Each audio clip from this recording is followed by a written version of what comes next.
Ang pulong sa Dios buhi ug nagalihok nga gamhanan labi pang mahait kaysa espada nga duhay sulam ug modulot ngadto sa gitagbuan sa kalagwag espiritu sa mga lutahan ug sa mga kauyukan ug motugkad sa mga hunahuna ug katuyuan sa kasing-kasing.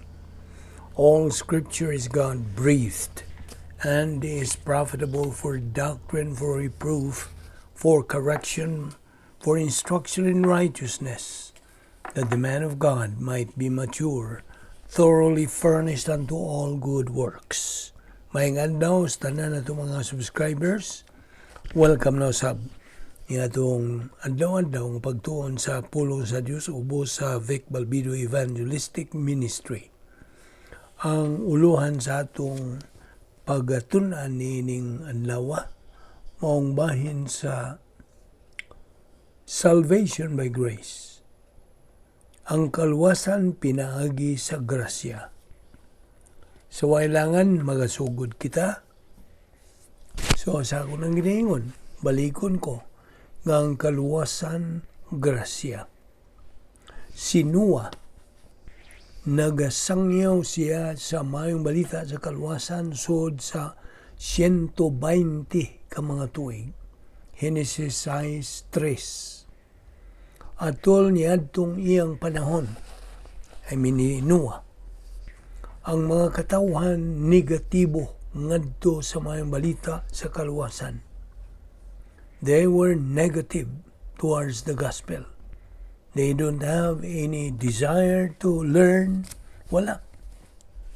Ang arka nga gitukod ni Noah as per God's instruction to him kadto langway ni Ginoong Jesucristo nga manluluwas.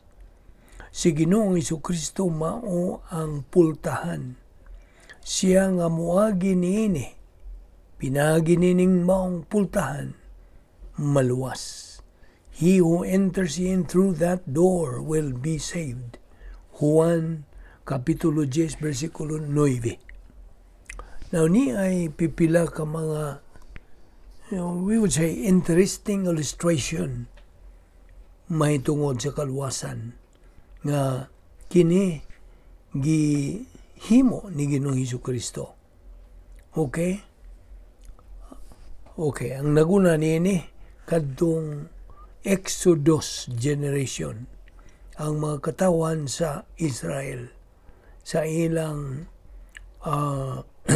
pagpadung gikan sa Ehipto ngadto sa yuta sa saan kini sila gipamaak og mga bitin. So sila nagaantos, ang uban himalatyon. Ug busa si Moises nga mao ang ilang pangu, miisa sa unsa ka serpente nga binuhat kini og tumbaga o bronze made of brass. Og si Moises nagkanayon, kung mo tuto ka mo ni anang maong serpente, maluwas ka mo. O mga ayo mo. Matud pa ka na sa Numbers chapter 21 verse 8. Nagingon lang siya nga, igo lang kamo sa pagtutok niya na, o kamo mga luwas. Ano na aragod na? That was all they needed to do. Pagsudong lang niya na. Tinood, libuan kanila ang mi sunod niini ug sila nangaluwas. Apan dinhaw say libuan kanila nga wa mo sunod niini tungod kay ilang una-una nga kadto labyan ras pagkayano or what they call easy believism. Sayon ra kayo murag dili ta katuo. Ug mao kana ang paagi nga diin ang mga tao gahuna-huna bahin sa mayong balita ni Ginoong Jesucristo. Ilang huna-huna nga by just believing, pagtuo lamang kang Kristo, dili kini paingo. Sila nag-ingon nga, murag gyano ra kayo na, simple ra kayo. It cannot possibly be true. Dili ta katuo niya na. It's too easy. Now, sama sa akong gingon, ila kini gitawag og easy believism sa in English pa. Abi nimo, ang tao wa nagyoy ika panglipas, wa ika pangatarungan. Kung maingon siya nga, wa man ko kaila sa Dios tungod kay wa man po'y nagatugan kanako bahin niya. Ug mao nga I should not be sent to the lake of fire. Now, pabasahan ning tawhana ang nag-ingon ini. Pabasahan diya sa Roma 1:18 hangtod sa 20. Now, ato rin masahon. Sa Binisaya, gyud ano maklaro nimo. Bersikulo 18, sa gisulti. Gipadayag gikan sa langit ang kapungot sa Dios, batok sa tanang pagkadili Dios nun, ug pagkadautan sa mga tao nga nagsanta sa kamatuoran pinaagi sa mangilad nga pagkinabuhi. Bersikulo 19. Kay unsay mahimong masayran may tungod sa Dios, wala matago ngadtos mga tao. Kay ang Dios gayod maoy nagpadayag niini ngadto kanila. Bersikulo 20. Sukad na buhat sa Dios ang kalibutan, tin-aw kaayo nga nakita diha sa mga butang nga gibuhat sa Dios ang iyang gahom nga walay katapusan ug ang iyang pagka-Dios. Busa, wala na sila'y ikapangatarungan na badlisi na nga wala na sila'y ikapangatarungan. Now, heathens are heathens. But pasabot mga pagano ba? Mga dili magtutuo. Kini sila, mga pagano, dili kay wa sila makaila sa Dios nga naay Dios. Ila lang yung isalikway. You see? Not because they do not know that God is, they just reject. Kaya binimo, ang pulo nga atheist, English word kini, gikan ni sa Grigo nga pulo nga o niya theos. Ang wala. Ang theos, Diyos. So, wala'y Diyos. So, muna, hubaron ito sa Binisaya, wala'y Diyos. Now, bakak man ka na. That's a lie. O niya kini pong gitawag agnostic. Gikan po ni sa Grigong pulo nga og gnosis. Nga nagingon kini nga, wa ko kahibaw nga naay Diyos. I don't know there is a God. Kini bakak pod. You see? Actually, wala gyoy giingon nga atheist o agnostics. There is no such thing. Diya sa Salmo Kapitulo 19, versikulo 1, nagkanayon, ang kalangitan nagpadayag sa himaya sa Dios, ug ang kawanangan nagpakita sa iyang mga buhat. Now, ang labing tinuod, ang pagkaana ay Diyos, mao kini tinubdan sa tibok universo ug sa tanan nga anaa ni ana. Sabtagi na. Okay? Ug mao nga kita makaingon nga ang tanang tao nasayod nga naay Dios. Ang labing tinuod mao nga kinsa kadtong modumini sa pagtuo nga naay Dios ug mosalikway sa maayong balita sa kaluwasan, kini siya nagahimo sa Dios nga bakakon. Gani siya nga mosalikway kang Ginoong Hesukristo ingon nga manluluwas nakasala sa sala nga dili na mapasaylo. Nanas Mateo 12:31 ug 32. Abasahon ra gud nato. Bersikulo 31. Tungod niini, sultihan ko kamo, matud pa ni Mateo kini. Ang mga tao mapasaylo sa bisan unsang sala nila ug sa bisan unsang sulti nila nga dautan. Apan dili mapasaylo ang magsultig dautan batok sa Espiritu Santo. Pag pagkaklaro niya na.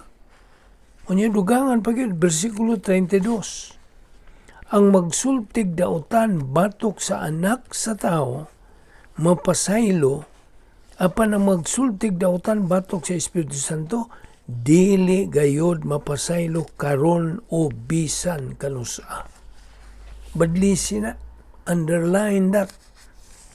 Ug timan ikini, kinsa kadtong muslikway kang Kristo, naghimo lamang siyang kaugalingon nga iyang kinagrabihang kaaway. Si Ginoong Kristo mismo nagsulti nga mas maayo pag na lang unta matao ang usa ka dili magtotoo. Mao ni iyang sulti ni Judas Iscariote. Now, naibaw kapag unsay kinagrabihang matang sa pagkamatay? Dili ang pagkamatay cancer o grabing aksidente sa daan o unsa pa dihang kinagrabihang imong ginauna. Ang kinagrabihang, paminaw, ang kinagrabihang matang sa pagkamatay, maong pagkamatay nga dili magtotoo. To die as an unbeliever. Ang bugtong paagi, ug maurag yo'y paagi sa kaluwasan, maura ang pagtuo kang Ginoong Hesukristo. Mga Buhat, Kapitulo 16, versikulo 31. Si Ginoong Hesukristo nagkanayon sa Juan 14:6, ako mao ang dalan, ang kamatuoran, ug ang kinabuhi. Walay makaadto sa amahan, gawas kung pinaagi kanako. Di ba klaro kaayo na? Di ba tataw naman ka na pag-ayo nga, pag-asulti? Sublion ta sa pagingon. Nga ang pagtuo lamang kang Kristo lamang mao'y bugtong tukma nga paagi. Iya ka na sa Dios nga paagi. Aron ang tao maluwas. Dili na paagi sa tao. Ana kay kapilian ni gala. You have a choice. Dawaton mo ba si Kristo nga imong manluluwas? O imong maghukom? As your Savior or as a judge? Gamita ron kanang imong kaugalingong kabubuton, free will. Inatag raman na sa Dios nimo. Ipagamit ka na nimo aron makapili ka. Apan timan ikining prinsipyo ha. Siya nga natawo sa makaduha, mamatay lang makausa. Apan siya nga natawo makausa, mamatay siya makaduha. He who is born twice only dies once. But he who is born only once dies twice. Abi nimo, adunay duha ka matang sa enerhiya. Energy ba? Una, ang una niini mao ang enerhiya nga may puruhan. Sa in English pa, potential energy. Nagpasabot kini nga kining matang sa enerhiya wa pay nahimo. May puruhan pa lang. Ikaduha, mao ang gitawag sa in English og kinetic energy. Nagpasabot kini nga kining matang sa enerhiya na tinuod na. The reality of it, o it has done something. No, kaamgid kining ihimpluha sa mayong balita sa kaluwasan, mao nay enerhiya nga may puruhan pa, potential energy. Ug ang kinabuhing walay katapusan, eternal life, mao'y kaamgid sa enerhiya nga natinuod na. It's a reality. Mao nay kinetic energy. Dugang pagyud niini. Ang imong pagtuo kang Ginoong Hesukristo ingon nga imong manluluwas, mao ang proseso sa pagkatao pag-usab. Being born again. Pangutanon ta kay gala. Giyon sa manimo pagkahimong sakop sa imong tawhanong panimalay. Tubag, pinagi sa imong pagkahimong o pagkatao. Sakto? Karon, unsa man pud nimo pagkahimong sakop sa panimalay sa Dios? Tubang, pinagi pod sa imo nga pagkahimugso o pagkatao, pag-usap.